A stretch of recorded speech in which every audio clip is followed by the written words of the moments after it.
하나님과 나의 관점의 차이라는 제목으로 함께 은혜를 나눕니다. 본문에 보면요, 제자들은 지금 풍랑을 만나서 생사를 가늠할 수 없는 어려운 가운데 지금 빠져 있습니다. 그런데 그들이 이런 어려움을 겪기 전에 무슨 일이 있었냐면 바로 오병이어의 사건이 있었습니다. 오늘 공동에 있는 말씀 마태복음 14장 22절로 27절까지 우리가 함께 합독했습니다만 그 윗절에 보면 오병이어의 사건이 나옵니다. 정말 평생 잊을 수 없는 경험들을 이 제자들이 했습니다. 어떻게 물고기 2마리로 오리떡 5개로 5,000명을 먹어도 12강주기가 남는 그런 역사가 있었겠어요. 그렇게 놀랍고 감격적인 시간을 보낸 지 불과 몇 시간 만에 지금은 또 생사를 가늠할 수 없는 죽을 고생을 지금 이 제자들이 하고 있어요. 이것이 바로 우리들의 인생입니다. 전도서의 말씀에 그런 말씀이 있습니다. 7장 14절 말씀에 형통한 날에는 기뻐하고 공고한 날에는 되돌아보아라. 이 두 가지를 하나님이 병행하게 하사 사람이 그의 장래일을 능히 헤아려 알지 못하게 하셨느니라. 우리는 한치 앞을 알 수 없습니다. 앞으로 10분 후에 5분 후의 일도 우리가 알 수 없어요. 형통한 날에 그래도 우리는 기뻐하고 하나님께 감사할 것이고, 고난이 있고 시련이 있을 때 우리 뒤를 돌아보라 했습니다. 원인 없는 고난이 없다는 것이죠. 우리는 형통한 날에는 하나님께 감사하고 기뻐해야 됩니다. 그리고 공고한 날에는 왜 이런 일이 일어났는지 이것을 통해서 하나님께서 나에게 무엇을 말씀하시고 무엇을 깨닫는가를 우리가 밝히 깨달아 알아야 될 줄이 있습니다. 하나님께서는 우리에게 이 두 가지 일을 병행하게 하심으로 우리가 우리의 앞날을 능히 헤아릴 수 없게 하셨다는 겁니다. 영혼에는 한치 앞을 모릅니다. 5분 후 1시간 후의 일을 모릅니다. 그걸 안다면요 얼마나 좋겠습니까? 영혼 지금 제자들은 그들이 전혀 예측할 수 없었던 시급한 상황 가운데 빠졌어요. 그런데 여기서 짚고 넘어갈 문제가 있습니다. 그것은 이 사건의 원인 제공자가 누구냐는 겁니다. 이 사건의 원인 제공자가 누구냐는 겁니다. 그 원인 제공자가 예수님이십니다. 제자들이 풍랑을 만나서 죽을 고생을 하고 있는데 이 일이 일어나도록 원인 제공을 하신 분이 예수님이라는 거예요. 마태복음 14장 22절 오늘 공동에 있는 말씀에 보면 예수께서 즉시 제자들을 제쳐가사 자기가 무리를 보내는 동안에 배를 타고 앞서 건너편으로 가게 하시고 그랬거든요. 예수님이 제자들을 제쳐가서 배에 오르게 할 때는 어떤 상황이었습니까? 제자들이 지금 막 오병이어의 기적을 목격했을 때였어요. 얼마나 흥분했겠습니까? 근데요, 만약 예수님이 이 제자들을 제쳐가시지 않고 그만 내버려 두었다면 그들이 감격의 자리에서 떠나지 않았을 겁니다. 축제를 벌였을 겁니다. 아마도 떠나기는커녕 그날 밤 한바탕 그렇죠? 축제 분위기가 사로잡혔습니다. 근데 무슨 이유로 예수님이 제자들이 배에 타도록 재촉하셨느냐 이겁니다. 즐거워하는 제자들에게 도대체 왜 얘들아 짐 싸라 빨리 배에 올라타라 그랬겠냐는 겁니다. 그래서 예수님은 자신은 왜 또 배에 그 배에 타지 않으셨냐는 거예요. 제자들만 배에 타게 하시고 예수님은 타지 않으셨어요. 이 부분에 두 가지 문제가 있습니다. 첫째는 뭡니까? 제자들이 예수님의 말씀에 순종해 배를 탔는데 왜 광풍을 만나느냐는 겁니다. 순종했어요. 예수님의 말씀에 순종했습니다. 그러면 평탄해야 되지 않습니까? 순풍에 돛단 듯 배가 가야 되지 않습니까? 근데 왜 이 배, 예수님 말씀이 예하고 배에 올라탄 이 제자들에게, 순종한 제자들에게 왜 풍랑, 광풍이 일어나 이겁니다. 그들은 예수님을 원망했을 수도 있습니다. 예수님이 배를 타라고 제초만 안 하셨더라면 이런 광풍을 만나서 죽을 지경까지 가지 않았을 텐데 왜 예수님이 배를 타라고 제초하셔서 우리를 이 지경으로 만들었냐고 불평할 수 있었습니다. 중요한 사실은 이런 일들이 성경 속에만 예수님의 제자들에게만 일어나는 것이 아니라 이런 일은 오늘날 예수 믿는 저와 여러분에도 일어나고 있다는 겁니다. 예수 잘 믿으면 복 받아. 예수 잘 믿으면 형통한데 예수 잘 믿으면 병이 낫는데 그런 설교를 우리 참 많이 듣습니다. 그러나 사실 우리 주변에 보면 예수를 잘 믿는데도 불구하고 고난과 시험과 아픔과 병이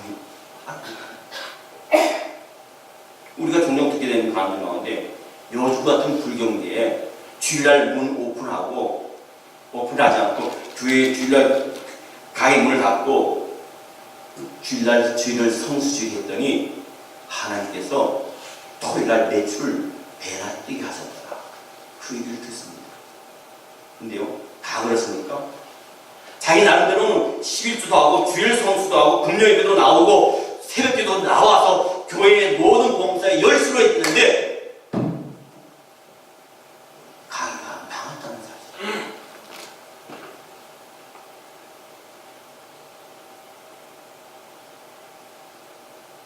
살다 보면 풍랑을 만난 제자처럼 예수 말씀에 순종했다가 어려움을 겪는 경우가 참 많이 있어요. 둘째는요, 제자들이 풍랑을 만났을 때 예수님의 행동입니다. 예수님이 만약 실수로 제자들을 공경에 빠뜨리신 거라면 예수님은 빨리 그들을 구해 주셨어야 되잖아요. 근데 예수님이 제자들을 구하러 오신 때가 언제였느냐? 마태복음 14장 25절 말씀 보니까 밤 사경에 예수께서 바다 위로 걸어서 제자들에게 오시니 그랬거든요. 여기서 밤 사경은 뭐예요? 밤 사경에 예수님이 이 제자들에게 오셨대요.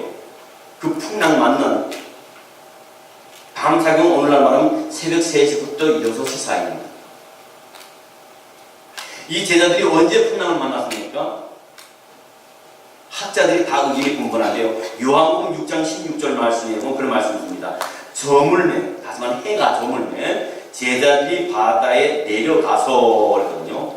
제자들이 해가 질 무렵에 배에 올라탔다는 겁니다.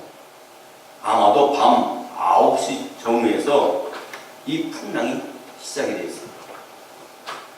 만약 제자들이 밤 9시에 폭풍 만나서 고생하기 시작했다면요, 그렇게 가정한다면 이 제자들은 짧으면 6시간, 길게면 9시간을 갖다가 그 풍랑에서 죽을 고비를 넘기려고 씨름하고 있어요. 예수님이 빨리 제자들이 오지 않았었나 이거예요. 더 의아한 것은 예수님이 그 광경을 보고 그냥 계셨다는 겁니다. 그 광경이 일어나고 있는데도 불구하고 그 제자들이 지금 주에 빠진 그 상황 속에서도 직접 보지 않고 보고 계셨대요. 기다리고 계셨다는 겁니다. 마가복음 6장에 보면요, 예수님께서 제자들이 풍랑을 만난 힘겹게 노젓는 모습으로 보았다고 기록되어 있습니다. 마가복음 6장 47절로 48절 말씀에 보면 저물매 배는 바다 가운데 있고 예수께서 홀로 무색 땅이죠. 땅에 계시다. 바람이 거스름으로 제자들이 힘겹게 노젓는 것을 보시고 밤 사경중에 바닥에 걸어서 그들에게 오사 지나가려고 하시네. 제자들은 좀 고통 가운데 있는데 예수님이 그 모습을 바라봐도 보고 계셨다는 거예요. 이해가 됩니까? 우리는 어떤 사람 위험에 처할 때 얼른 그죠? 건지잖아요. 어디에 있는데 차가 그 사람을 아주 근접하게 오면 여기 빨리 와! 하고 손을 붙잡더니 빨리 나가채잖아요. 근데 예수님이 그런 상황 속에서도 풍랑에 그죠? 그 상황 속에서 죽을 법이 있는 제자들 그냥 지켜보고 있었다는 게요. 6시간부터 9시간 걸려. 어떻게 보면 우리 삶 속에 어려움을 당할 때 예수님이 방관자로 있는 것 같은 느껴질 때가 있습니다. 오늘 이 사건을 보면 예수님이 그 현장을 바라만 보고 계신다는 것은 방관자로 그런 자세에 있었다는 거예요. 예수님이. 물론 때때로 우리가 기도할 때 즉각적으로 놀라운 방법을 응답하실 때가 있습니다. 우리가 잘 아는 조지 물러 목사님 계십니다. 고아의 아버지입니다. 물론 평생 5만 번의 기도했는데 5만 번의 기도를 다 응답받았어요. 어떤 때는 기도한 건 10분 만에 응답받은 때가 있고 아침에 기도했는데 저녁에 응답받을 때가 있고 오늘 기도했는데 내일 응답받을 때가 있고 한 달 후에 응답받을 때가 있고 1년 후에 응답받을 때가 있어요. 근데 평생에 자기 기도하는데 2번 죽기 전에 2번 기도를 응답을 못 받았어요. 그건 뭐냐? 자기 친구 2명인데 그 친구의 구원의 문제를 위해서 기도했는데 살아생전에 조지 물러 목사는 그 친구가 교회에 나와서 예수님 영접하는 걸 보지 못했어요. 그러나 장례식 날 그 두 친구가 와서 그 장례식을 접어서 성령의 감동을 주시다. 그들이 그 자리에서 예수님의 이름을 전하게 되다. 그래서 5만 원의 기도가 다 응답되었다는 거예요. 시험 때문에 우리가 알지 못해요. 우리는 조급합니다. 왜 빨리 응답해 주지 않느냐 하지만 하나님의 때가 있어요. 우리의 때가 아니다. 되게 우리의 삶에 즉각 응답과 같은 일이 잘 일어나지 않습니다. 아무리 새벽에 눈물로 기도하고 저녁마다 물 부시셔도 응답이 없을 때가 있어요. 심지어 주님이 내 기도를 외면하는 거 아닌가 하는 그런 생각이 들 때도 있습니다. 그래서 기도를 포기하는 사람이 있어요. 여러분, 우리는 기도의 시간을 작년보다는 금년이 내년보다는 기도의 시간을 늘려야 돼요. 줄어들면 안 됩니다. 느는 만큼 사단이 그렇죠? 역사하지만 물주시지만 줄어드는 만큼 사탄의 역사 똑같이 역사해서 그렇게 무방의 상태로 당할 수밖에 없어요. 왜 제자들이 예수님 말씀에 순종의 배를 타는데 이토록 고생하느냐 이거예요. 순종했는데 그리고 왜 예수님은 제자들이 고통을 받고 있는데 왜 즉시 와서 구원하지 않느냐 이겁니다. 한 가지 질문을 던져봅니다. 풍랑을 만난 제자들의 직업이 대부분 무엇이냐면 어부였어요. 전직 어부들인 제자들이 배를 탔습니다. 갑자기 먹구리 몰려오고 바람이 세차게 불어오고 있습니다. 그들이 놀랐습니까? 그들이 놀랐겠어요? 안 놀랐겠어요? 안 놀랐어요. 그런 상황은 자신들이 삶의 일상적으로 일어나는 일이었어요. 자신들이 배를 타다 보면 그보다 더 큰 일도 있었거든요. 만약 그 즈음에 예수님이 나타나서 바람아 바다야 잠잠하라 하고 있으면요, 제자들은 그럴 겁니다. 아니 예수님, 우리가 이런 상황에 얼마든지 극복할 수 있는데 왜 오셔서 이렇게 말씀하자고 바람하고 파도를 갖다 잔잔하게 합니까? 그럴 수 있어. 근데 주님은 안 가셨어요. 기다리고 있었다. 짧게는 6시간부터 9시간까지 그냥 보고 계셨다. 우리가 인생 살아가는데 힘든데 주님 도와줘야 되는데, 주님 좀 도와줘야 되는데, 내 손을 좀 잡아줘야 되는데, 응답하셔야 되는데, 손에 들려주시는지 눈에 보여주시는지 귀 좀 들려주시는데 그런 게 없다. 야, 하나님, 우리 주님은 보고 계세요. 어떤 꼴로 지나서는 합니다. 근데 이 제자리의 배가 1시간이 지났습니다. 근데 배가 아주 길지 않아요. 2시간이 지났습니다. 3시간이 지났습니다. 이제 제자들은 그다음에 배를 타면서 자신들이 익힌 노하우와 경험과 기술을 다 동원해서 어떻게든지 이 배를 갖다가 땅으로 끌어올리려고 합니다. 근데 시간이 지났습니다. 5시간이 지났습니다. 자기들이 카드를 다 꺼내가면서 해결이 안 됩니다. 몸도 지쳤습니다. 마음도 지쳤습니다. 근데 거기 더해서 발이 더 거세게 불어닥치는 거예요. 무언가 시간이 않습니다. 이제 우리는 죽었구나. 이제 우리는 이 자리에서 끝났구나. 그때 말입니까? 밤사경이다. 우리의 삶 가운데 언제가 밤사경입니까? 우리에게는 건강의 밤사경이 있고 물질적인 또 가정적인 자녀적인 신앙적인 밤사경이 있다는 겁니다. 그럴 때 하나님 앞에 엎드렸을 때 바짝 엎드리고 두 손 두 발 들고 바짝 엎드렸을 때 그때 하나님이 개입을 하십니다. 물에 빠진 사람이 있습니다. 그 물에 빠진 사람이 구조자가 금방 들어갑니까? 안 들어가요. 물에 빠지자마자 금방 안 들어갑니다. 그 사람이 지칠 때까지 자기가 해본까지 해본까지 지칠 때까지 냈던 그리고 지쳐서 물에 쑥 들어갈 때 들어가서 혼자서 인공호흡으로 사람이 살아있을 때 들어가거든요. 아직도 자기 힘이 남아있을 때 들어가거든요. 도리어 자신까지 그 희생의 제물로 들어갈 수가 없거든요. 지금 우리가 다루고 있는 마태복음 14장 말씀 더 깊이 우리가 살펴보면요, 우리가 예수의 말씀에 순종하다가 고통을 당할 때 그것이 우리에게 복이라는 거예요. 첫째로 우리는 순종하다가 당하는 고통을 통해서 예수의 능력을 경험하게 될 수 있습니다. 예수의 능력을 경험하는 것이 우리에게 복입니다. 제자들은 지금 예수의 말씀에 순종했다가 풍랑을 만나고 고통을 당하고 있습니다. 만약 오병이어의 기적을 기뻐하던 12명의 제자들 중에서 예수께서 이게 배에 타라 했는데, 그래서 10명은 순종하고 배를 타고 2명은 아닙니다, 나는 얘가 좋습니다, 배를 안 탔다 생각해봅니다. 근데 10명이 탄 배가 풍랑을 만났어요. 그럼 그들은 뭐라고 생각하겠습니까? 순종이 제사가 나은 게 아니다. 너는 순종이 안 하는 것을 더 못되었다. 순종하니까 우리에게 풍랑이 이렇게 일었다. 이렇게 어려움이 있다. 우리가 출진에 지금 처해 있다. 그렇게 생각할 거 아닙니까? 그러나 그 뒤에 숨겨진 하나의 은혜와 복은 뭡니까? 그 풍랑 속에 주님이 개입하셔서 그들을 구하는 능력은 그들이 체험하지 못했습니다. 그 배를 타지 않았던 2명이 있다 합시다. 그들은 배 타문에서 풍랑을 만나지 않고 편안했지만 그들은 하나님의 아들 우리를 구원하신 예수 그리스도의 그 구원의 능력을 그들은 체험하지 못했다. 여러분, 우리가 신앙생활 하는데 우리 삶이 돌아봅니까? 그러나 그것은 우리의 복이고 그 가운데 하나님 우리의 삶을 개입하셔서 하나님의 능력을 보여주는 기회로 삼으시기를 주의로 축원합니다. 오늘 여 집사님이 결혼 전에 신앙생활을 그렇게 잘했는데 불신 남편, 하나님 믿지 않는 남자와 결혼했습니다. 그때 그 남자의 집안은 철저한 불교 집안이에요. 그는 얼마나 힘들겠습니까? 교회 예배 드리는 것도 눈치 봐야 됩니다. 겨우 주일날 하루, 금요일 수행 예배도 못 가게 하고 주일날 하루 예배 드리는 거 허락받아갖고 주일날 예배를 드리러 교회에 가요. 그런 가운데서 절대로 주의를 공하지 않습니다. 하나님의 나에게 주시고 꼭 주실 것을 하신 거죠. 하나님 꼭 지켜 안식을 기억하여 거룩하라 지키라는 말씀이기 때문에 내가 이것은 공하지 말아야 됩니다. 그런 다음에서 남편이 몰래 하고 심적으로 하게 되었습니다. 이것은 하나님 것이다.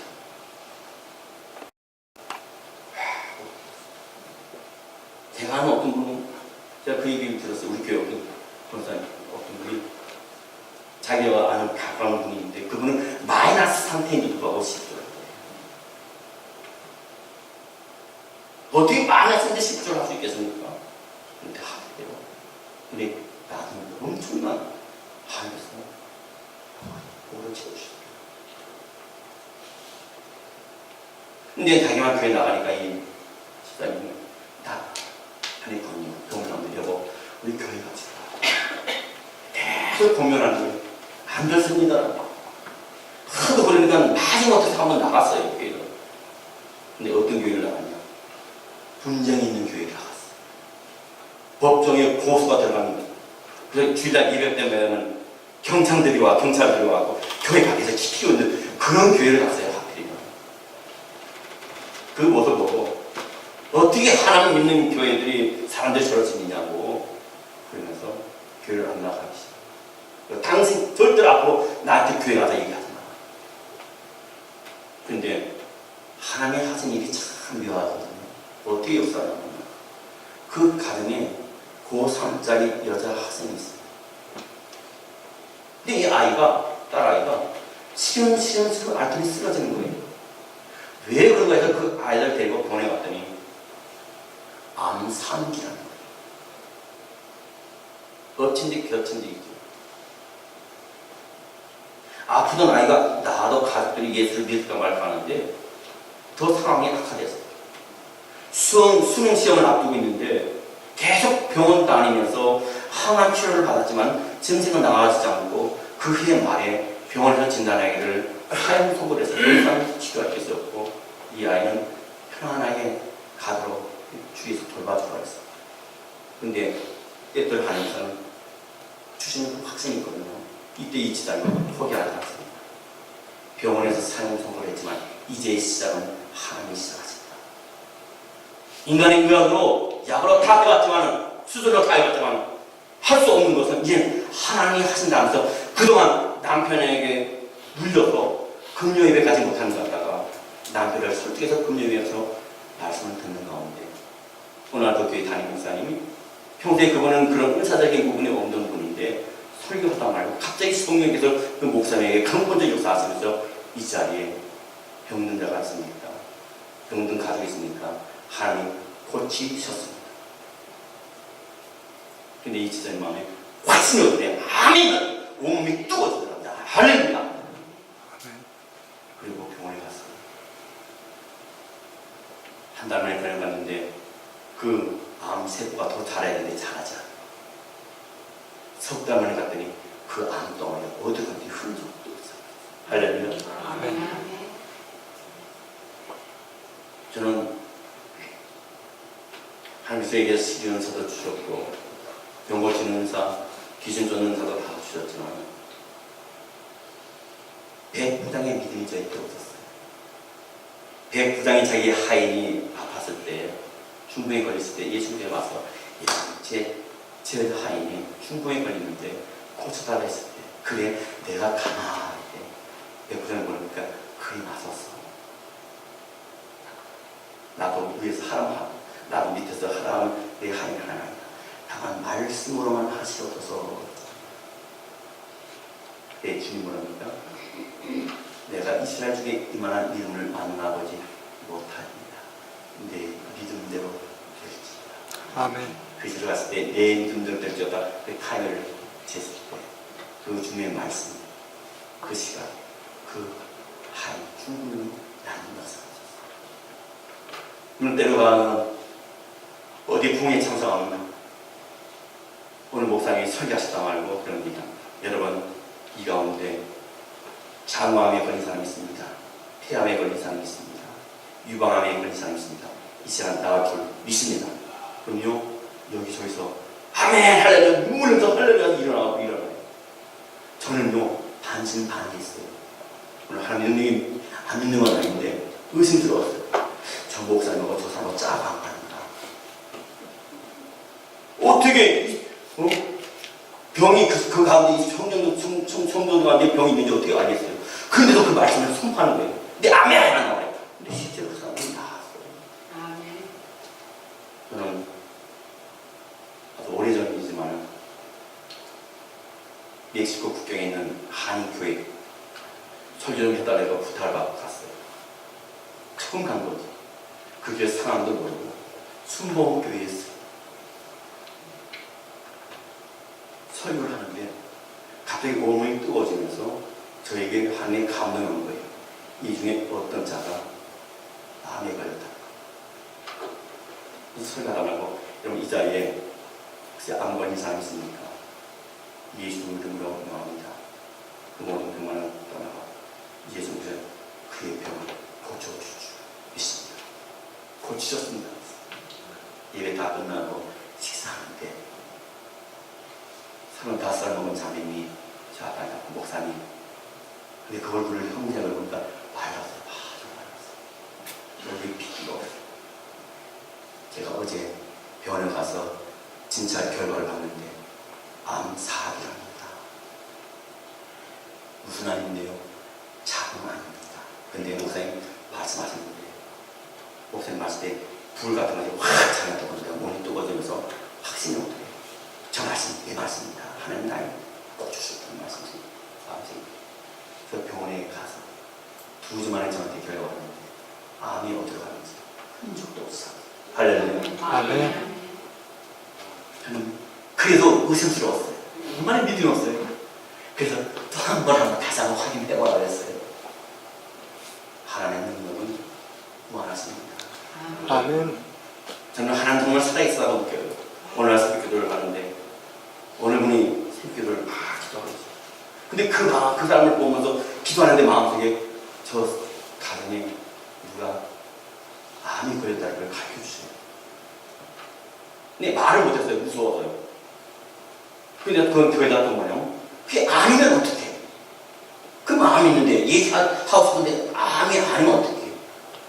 근데 한 달 만에 그분이 남편이 암으로 돌아갔어요.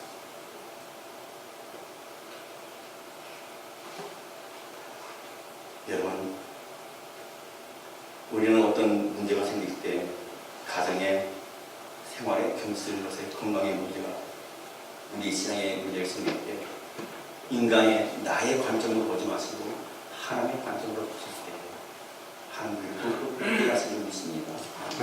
둘째로 순종하고 고난을 만날 때 예수님의 깊은 위로하심을 경험할 수 있습니다. 예수님의 위로가 우리에게 복이에요. 마태복음 말씀을 보면요, 예수님이 문제를 겪고 있는 제자들에게 가서 문제를 해결하시기 전에 먼저 그들을 위로하셨습니다. 뭐라 했습니까? 마태복음 14장 27절 말씀에 안심하라, 나는 두려워 말라. 풍랑을 잠잠하게 하시기 전에 광풍의 음중의 전혀 변화가 없을 때 이와 같이 예수님의 위로가 제자들에게 있었습니다. 우리의 삶 가운데도 풍랑이 있고 고통이 있고 어려움이 있다 할지라도 그런 힘든 상황을 달라지지 않다 하더라도 우리 영혼에 스미는 주는 음성과 위로가 있다. 여러분, 이 말씀 안 전하고 말씀 마치려 합니다. 얼마 전에 작년인 걸 알고 있습니다. 그것은 늘 푸른 교회 이지선 자매님이 와서 간증식을 했습니다. 이 이지선 자매는 대학 4학년 때 한참 예쁠 나이입니다. 자기 오빠의 차를 타고 집으로 귀국하던 중에 음주운전을 하는 사람들에 의해서 7중차 충돌이 있었습니다. 근데 그 이지선 자매 온 몸의 55%가 3도 화상으로 다 타버렸습니다. 구사일생으로 그 생명을 부지했습니다. 근데 그 이지선 자매가 수술을 마치고 눈을 떠서 자기 어린 오빠에게 한 1000마디가 뭐냐면, 이렇게 어떻게 살아? 오빠, 왜 나는 후회했어? 그냥 죽게 내버려두지. 근데 이 이지선 자매에게 놀라운 역사가 있었습니다. 하나님의 은혜가 임했고 하나님의 위로가 임했습니다. 수십 차례 이식술과 손가락 10마디 중에 9마디가 다 잘려나가는 과정 속에서 이 지선 자매는 하나님의 은혜를 경험했다는 겁니다. 하나님의 위로를 경험했다는 겁니다. 우리의 삶이, 나의 삶이 이렇게 힘들어 하나님을 저주하고 환경을 저주하고 남편을 저주하고 아내를 저주하고 자식을 저주하고 그런 인자의 자세가 아니죠. 고통 가운데 하나님의 은혜와 위로를 겪는 이 지선 자매를 통해서 많은 영혼들이 하나님께 돌아왔습니다.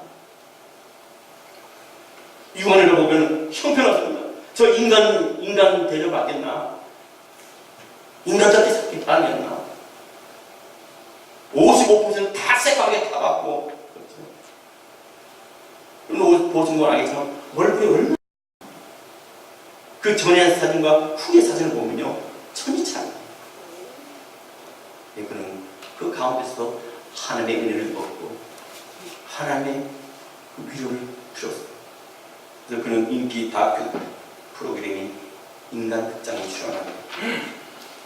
작년인가 재작년에 한국 프로 힐링 캠프에 참여하게 되고, 또 작년인가는 늘 푸른교에 와서 간증하면서 그 상황 속에서 포기할 수밖에 없는 그 삶을 통해서 하나님이 그를 찾아오셔서 그에게 인류를 주셨고 그를 위로하신 가운데 쓸모없는 인간으로 취급받을 수밖에 없고 부모에게 모든 사람에게 짐이 될 수밖에 없는 그런 상황이지만, 그럼 지금까지도 전국 박박복하면서 미주를 다니면서 살아계신 하나님을 증거합니다.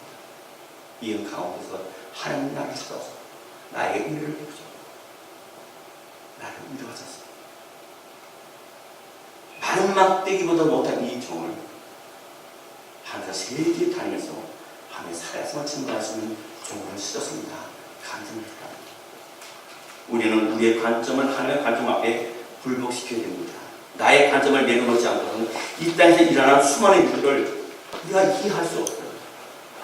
퍼즐 조각을 맞추듯이 오랜 시간이 지나고 돌아보면 하나님께서 모두 모르시다는 거예요. 과가 포기되게 하지 마. 여러분의 인생 삶속에서 어렵습니까? 포기하지 마시기 바랍니다. 원망하지 마시기 바랍니다. 불평하지 마시기 바랍니다. 그 가운데 나를 돌아보고 전능하신 하나님의 엎드려 기도할 때 하나님은 화가 포기되게 하시고 우리에게 더욱더 좋은 모습, 선한 것으로 채워주실 줄 믿습니다. 아멘. 믿습니다.